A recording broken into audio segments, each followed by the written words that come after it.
প্রিয় দর্শক, আসসালামু আলাইকুম। আমাদের বাসার পাশে ওয়াজ হইতেছে, মানে একদম বাসার সাথেই আমাদের উঠানের সামনেই বড় মাহফিল হইতেছে। তো আসলে আগে থাকতে কাউকে দাওয়াত দিতে ভুলে গেছিলাম, দিতে মনে নাই। আমাদের ছাদের উপরে 3-4টা মাইক লাগাইছে, আর এখানে আমাদের উঠানের সাথেই আর কি বড় মাহফিল হইতেছে। তো আপনাদের দেখার সুযোগ করে দিলাম। অনেক বড় করে প্যান্ডেল করা হয়েছে, অনেক মেলার মতো অনেক দোকান বসছে।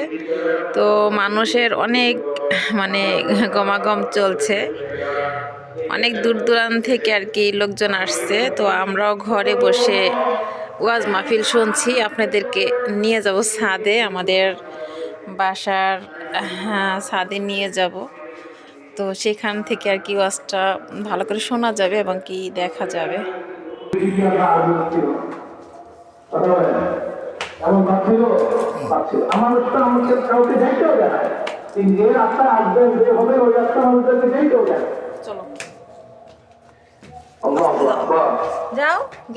আমার ঘরে যে আমার ঘরে কি ছিল না, কোনো খাদেম ছিল না। এই কারণে ঘরের সব কাজ শেষ করে এরপর আমি অফিসে যাই। দ্বিতীয় অভিযোগ ছিল কি অভিযোগ? দিনের বেলা অফিস করে কিন্তু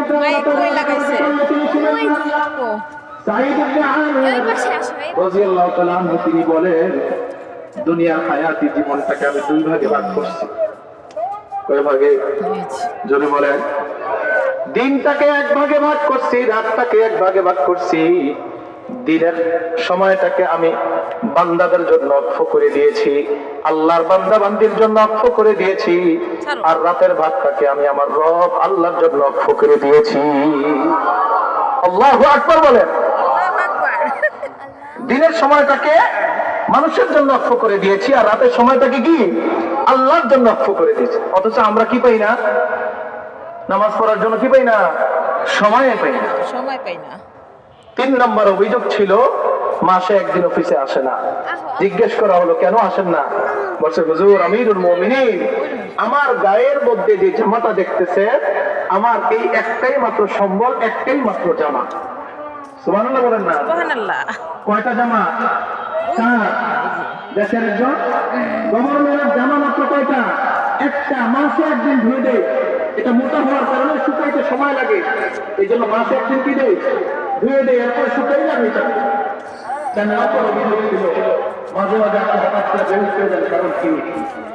চাইতে যে আমার মনে এই মক্কাতে যখন হযরত খুবাইবকে শহীদ করা হলো, কাফের মুশরিক বেঈমানেরা খুবাইবের গায়ের চামড়াগুলো ছিঁড়তেছিল আর বলতেছিল, তুই যদি কালিমা না পড়স, তোর নবী মুহাম্মদের অবস্থা হবে, হালত হবে, এই অবস্থা হবে।